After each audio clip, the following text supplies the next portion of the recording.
While we just wait for a few people to join in and log in, might just start by saying hi to everybody and to just do a few little things. But firstly, absolutely like to acknowledge that I'm zooming in from the Kulin Nation, and Joe too, my colleague who is chatting today, with his own intro, is also zooming in from the Kulin Nation. But on behalf of Regional Arts Australia, would like to acknowledge all the lands and all the countries of which we're all zooming in, and pay our respects to the elders past and present, and particularly acknowledge the challenging situation for our First Nations people as we navigate COVID in these times. So big shout out there.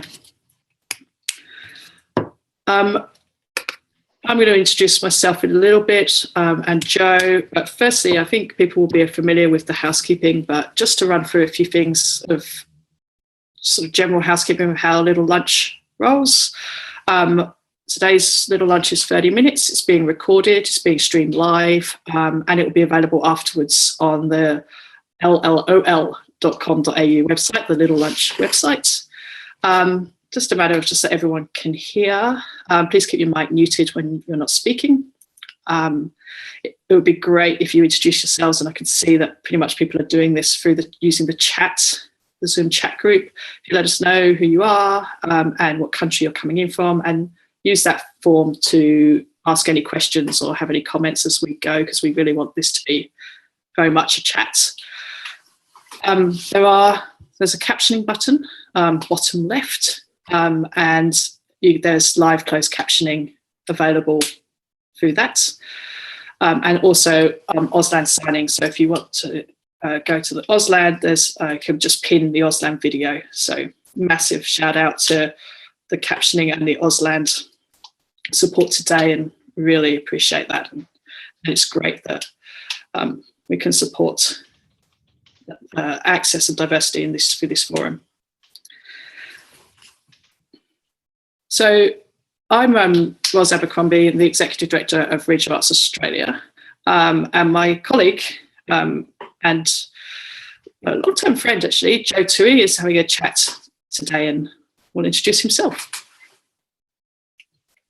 Hi everybody, my name's Joe Tui. I'm the Executive Director at Regional Arts Victoria, zooming into you today from the lands of the Kulin Nation, and extend my respects and Rav's respects to elders past, present and emerging, and wherever you might be on the various places that you're coming in from. Outside of Regional Arts Victoria, I'm also a board member with Footscray Community Arts Centre, work with the Arts Industry Council in Victoria, and a couple of other odds and sods.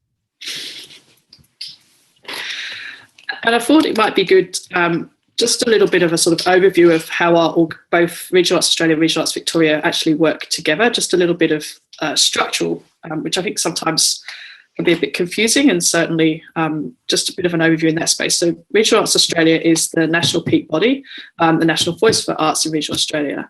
And we have regional program administrators in every state and territory. And Regional Arts Victoria are our program administrator in Victoria.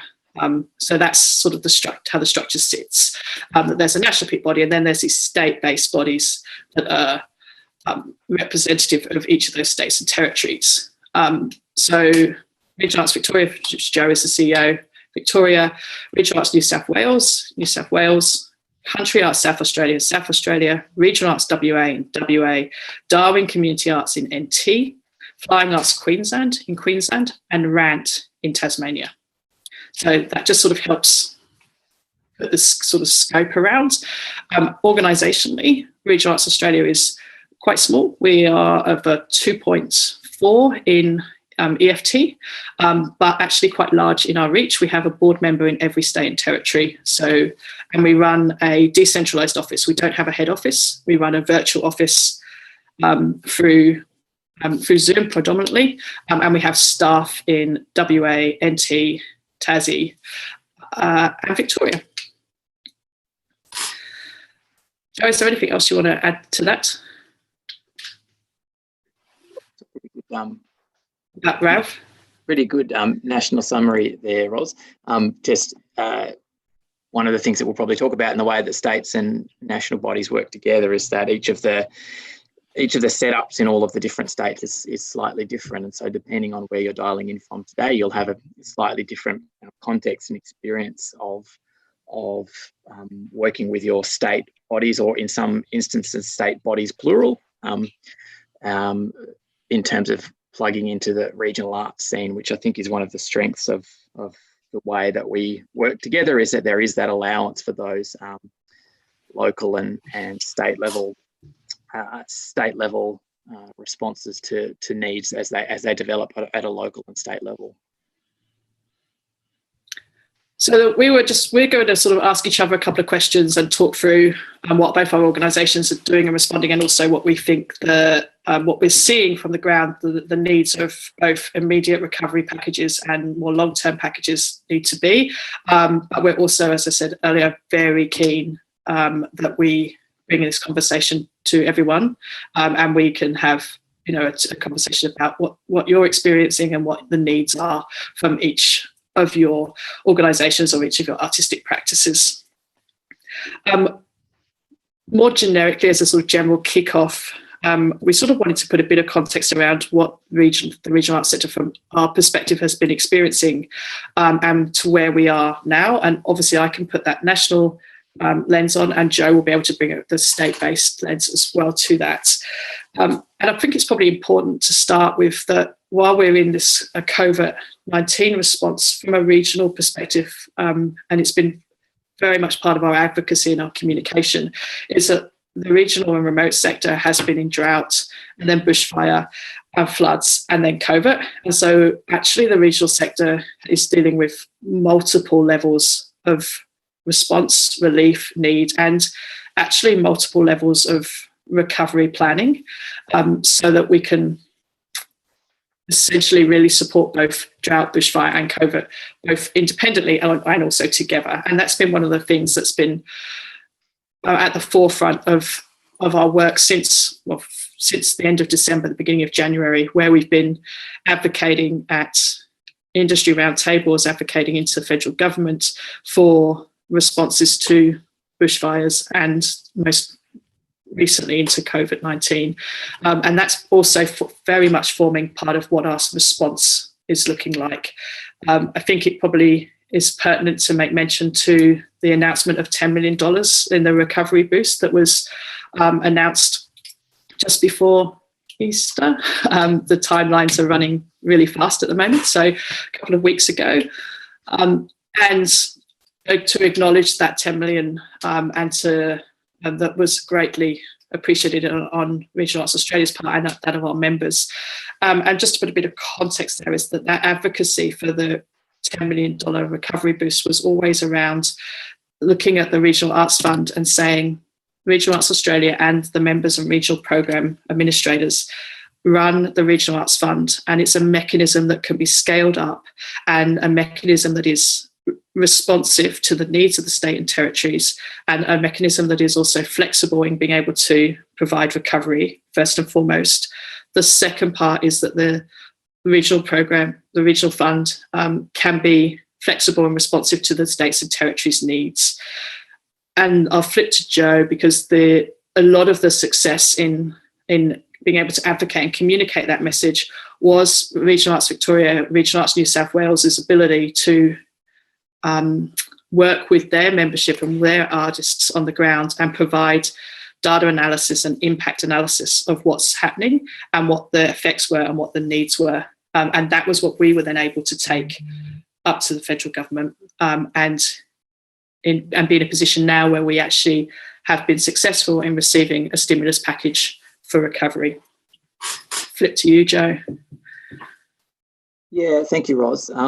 I've just noticed a question in the group chat as well, and maybe I'll come to that one. I'll have a crack at that one straight after adding our two Bob's references. So I guess just in terms of the response in regional Victoria, it's not it will come as no surprise the impact that COVID-19 has had on some of the recent bushfires here, because it's a similar story, I think, across the country. But this is as an example, we had Regional Arts Victoria we've got about 200 organisations who are organisation members of our of Regional Arts Victoria based around the state. And one of the benefits that they have through that is access to discounted insurance that's purchased at a group level. A couple of organisations offer something similar. We worked with our insurer because we suspected that public liability insurance, which is based on turnover and audience numbers, that people might want to revise their turnover and audience number projections based on what had happened in the last 3 or 4 months. And just in the sample that we got back of about 70 organisations, their projections had dropped by 45% in about 3 months in terms of turnover and 65% in terms of audience. So we were already 3 or 4 months into that year. It runs from October, from August each year. So that's really just a small subset of what is happening across the state. It links into the question that Elliot has put forward about the shock announcement of Carriage Works going to administration and the situation for our regional arts centres. One of the gaps remaining in terms of any national or at least in Victoria state responses is support for local government run spaces and art centres. And the reality in Victoria is that the performing arts centres and galleries in our regional spaces tend to be owned by local government, and through programs like JobKeeper and even some of the funding responses that have been announced so far, they're not eligible to receive that support. And so Victorian Association of Performing Arts Centres and the Public Galleries Association in Victoria here have both made it quite clear that their members are in it's a particularly challenging situation for them in that they haven't been able to access those support, and often their local government, the local governments running them, are for a variety of reasons asking staff within those spaces to be redeployed or down in the interim. That's right. So the owned galleries and sorry, I'm just responding to a comment. They're not eligible for JobKeeper. And Rob Robson also had it from the West Gippsland Arts Centre. Had an article in Arts Hub. I think it was last week that came out, just articulating what some of the challenges are for that sector. So I don't know if Carriage Works is the first. It's definitely the largest that I've seen that's gone into administration. A couple of smaller organisations have shut up shop for a little while, but that's the situation. I think is still extremely challenging for a lot of those regional art centres. And I think on that, Joe, like we've been talking about it in our collective group and our network, is that a lot of this we're dealing with still is that immediate relief, but we're starting to also start to have to look at what the rest of the year, what 2021, 2022 looks like, because I'm quite acutely aware that this isn't something that's just going to sort of be fixed or snap into some other new world by June. It's going to be that we have to look at a series of stages and a series of support mechanisms probably over a good couple of years, and how we navigate that. I just saw a question up there I think it was from Melissa. I'm just going to go back up in relation to, where is it? Here we go. How do you communicate with the broader unfunded sector that may not be under the umbrella of state orgs and your members? We have a regional program administrator, as I said, in every state and territory. And so any organisation, unfunded sector, is eligible to, who's eligible can apply through the Regional Arts Fund, and it's not specific to members at all. And so Flying Arts Queensland is the regional program administrator in Queensland, and they are who manage and distribute the Regional Arts Fund on behalf of Regional Arts Australia to Queensland. Does that help answer that question, or is there another follow-up to that? Just tweet me if there is. Sorry, Joe, did you going to say something? And just in terms of the ongoing communication with them, one of the roles that the structure is different in each state, but in Victoria, the large percentage of the members that Regional Arts Victoria works with in regional Victoria are unfunded or funded on a kind of project to project level in terms of their operations. So just to outline a bit around this, the 10 million stimulus package and the Regional Arts Fund, just so that, because it can be, I know it's a bit confusing sometimes from the outside, but essentially Regional Arts Australia has a deed with the federal government and we manage the Regional Arts Fund on behalf of the government. We then have the regional program administrators, which I mentioned earlier, who then we devolve the funding to them, and then they, within the objectives and the guidelines, they design programs that meet the needs of their states and territories. So it's really important that the Regional Arts Fund is nimble and flexible to that, because obviously Victoria has different needs to Queensland. Queensland has very different needs to parts of NT. So there's a flexibility around that. The 10 million, we're currently in the process of getting that to a point where the program framework is designed. We've got a few more steps to go to be able to communicate that more publicly, but the intention is that that will be a 3-phase program. So it will look at immediate short-term relief, look at medium sort of recovery, and look at long-term renewal. And so we're working through those program guidelines and the framework, and then we'll be working with those regional program administrators who will then be able to design their programs within the parameters of those stages to meet the needs of their states and territories. So hopefully that provides a little bit of context there.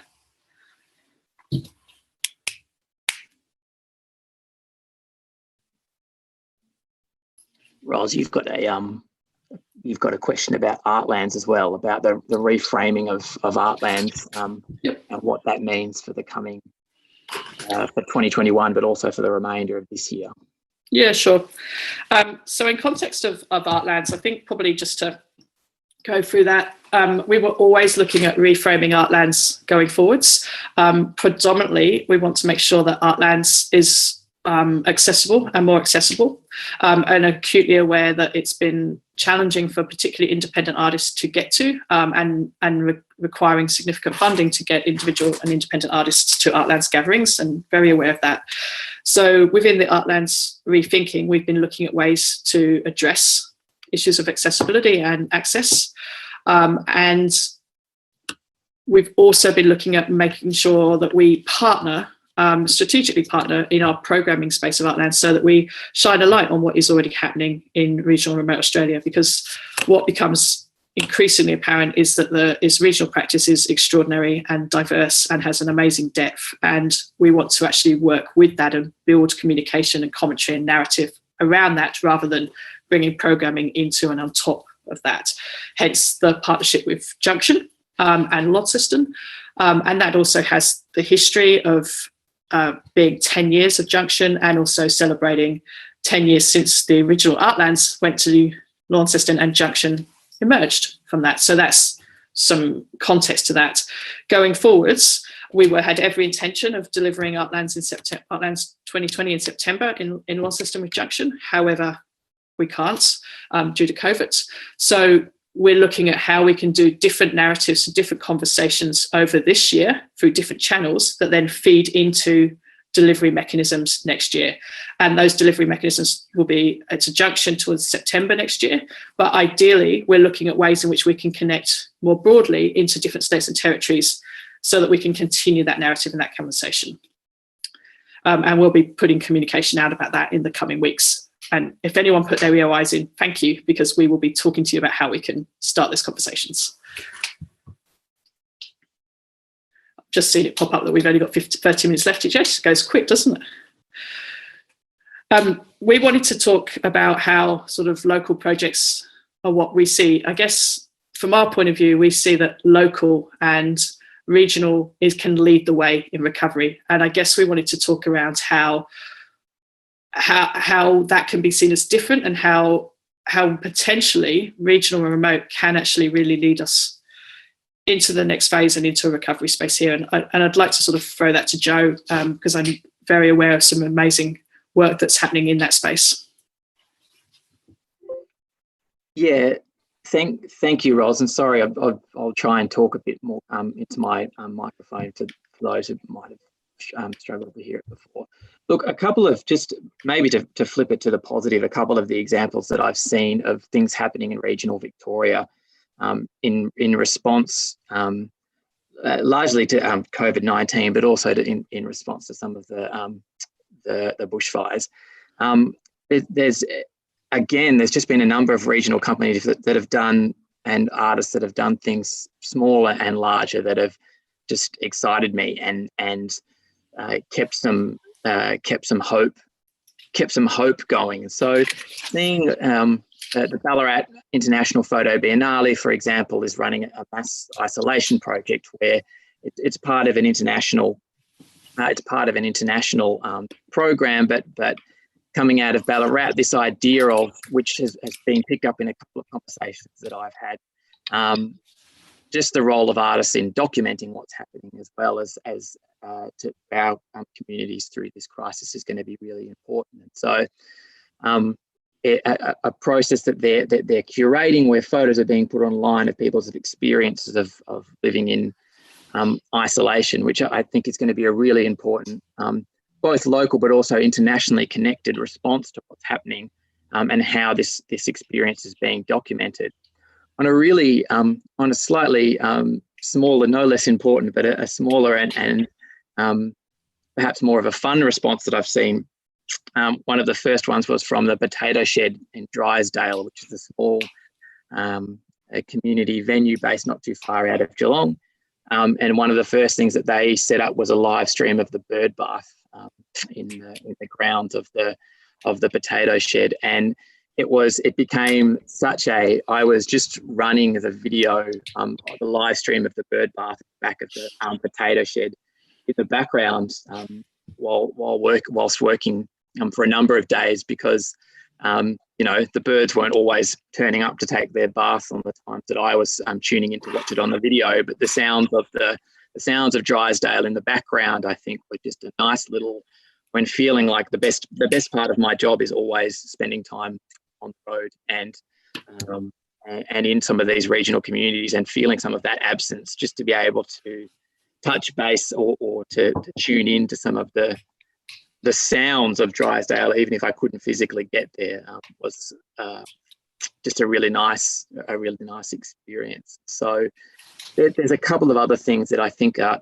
bubbling away, that particularly in some of the bushfire impacted areas of northeast Victoria and East Gippsland, where it will be a slightly different proposition for them to design recovery projects and initiatives, where the instinct and the desire is for people to come together as a community.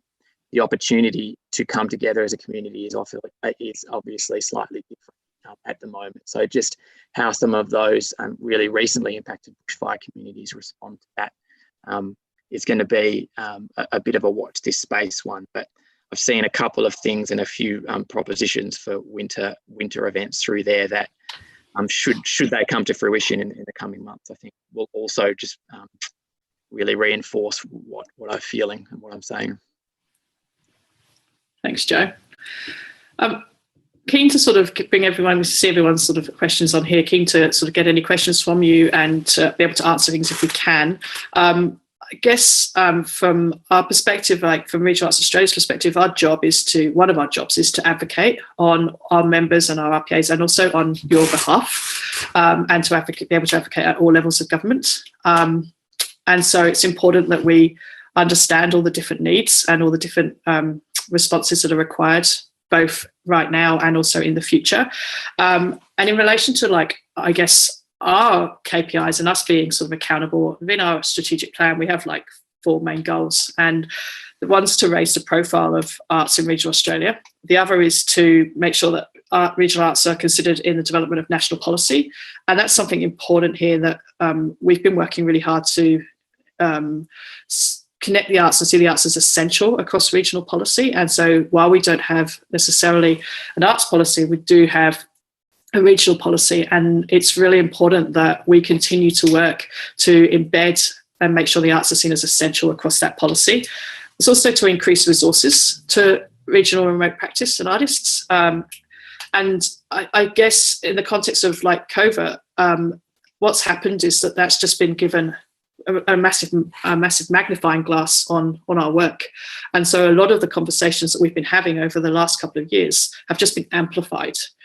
And I guess, Joe, is probably the same for you, is that it's that we're now in a space where there is a sight line, and we're having communication channels are open, and we are being heard, which is an amazing position to be in. And it's really important that we continue to connect and continue to find out what the impacts are and what the effects are having, so that we can consolidate that into both data and also granular case studies, and feed that both at a state-based level, as Jo would represent, and at a national level that Regional Arts Australia can represent. Jo, do you want to highlight that at all, or should we go to questions? It probably links in. There was a question that was up a little bit, not a question, a comment that somebody was reflecting on the danger of losing some of the soft infrastructure through this period as well. And I'm acutely aware of that, and it's probably emphasised that it's been some of the relationship and soft infrastructure work, I guess, that Regional Arts Victoria, in our experience, and also observing Regional Arts Australia's work, that has enabled some of the responses that we have now. And so it's not necessarily being able to solve that problem for that commenter a little bit earlier on, but it has emphasised to me that the things that are going to get us through the next little period are the same things that are have always been the measure of strength and weaknesses, which is the strength of the relationships and the communication lines between some of those smaller orgs, the larger orgs, but also decision makers in state and federal government. There's a question too, Ros, around what extent RAA interacts and works with state government arts departments. Yeah, I just saw that one, and the one above as well, the freelance artists as well. So just to take both of those on, we do work really closely with state governments, but always first and foremost through our members or the RPAs, because that relationship absolutely is first and foremost. And then, but we do have those conversations, and we're very aware of each other's work, and we do make sure that it's a cross-government response. And one of the things that has come out of this experience of the last 3 months is the communication channels across both state and federal government, and how we're all working together has been really welcome, and it's been incredible to facilitate, be part of that facilitation, that response. The other question around the 10 million for the Regional Arts Fund, it does sit as separate to the other, I guess, the job seeker and job keeper packages. And from our understanding, there's a whole of government response, which is the JobKeeper, job seeker, and the cash flow boosts and all of those packages. And then there's specific sort of recovery packages, and they do suit different, and very aware that there are some, and as we talked about earlier, particularly like local government venues that are falling through the gaps, and freelance artists also falling through that gaps in some cases. But from the all of government response, the intention is that there's as much net as possible. The success of the Regional Arts Fund being increased to the 10 million comes from, as I said before, from the sort of the droughts, the bushfire, and the COVID, and the multiplier impact that the regional remote sector has felt, and also from the fact that the arts and creative industries can lead and will lead the recovery, and that they are essential in regional recovery and essential to work in regional towns and regional orgs. So it's been seen that the recovery programs and the recovery projects are respected, and that has been supported in that space as well. I'm just scrolling down to see if there's more questions there, so I don't want to miss people's questions. You see anything, Jo? There's a question. There was a question about, I can't remember. I've lost it. It was something about the areas. So just in terms of where the eligibility for the fund, it is still set. The definition of regional from the national fund is still set by the national government, so that by the federal government. It's been interesting that in Victoria, the Victorian government's definitions of regional are different again. So they're in terms of how they design where those funds go, there are criteria which we can change, and others that are given to us. And one of those is that the definitions of regional versus at a national level. And it remains an issue for Queensland, and also in different ways has been an issue for Victoria sometimes as well. And it's even navigating which one you're eligible for and when is an ongoing challenge. So yes, that's here too. And I guess in response to that, there's always, unfortunately, there's always going to be a cutoff and a perimeter. And we're aware where there's some fall-offs in that space, and acutely aware of that. And that's something that we're working to, and our colleagues are working on. But within the frame of what we have to work with, we do our best with what we have to work with in that space. Conscious of the time, very happy to also have conversations with people outside of this space, particularly in relation to how the Regional Arts Fund, and we can certainly carry on that conversation and provide any materials that might be helpful for anybody. Hopefully, in the coming not too distant future, we'll be able to put some communications out around what the recovery package will look like, and how everyone will be able to tap into that. We've just got a few more, as you would understand, a few more hurdles and administrative things to tidy up, but we're working as fast as we can to that space. Thank you so much for coming along. Thank you for the Ferals and Arts Front. You are rock stars. And so thank you so much. And Elliot, you're the invisible rock star, but you're an extra rock star, especially in that T-shirt. Thanks, Joe, for all your ongoing work. It's extraordinary to work beside you and see what you do. Please all stay in touch and keep talking to us, because without the conversations, without everybody, that's what we're here for. We need to understand those conversations. We need to understand your needs and your narratives. Keep talking to us. Thank you. Bye.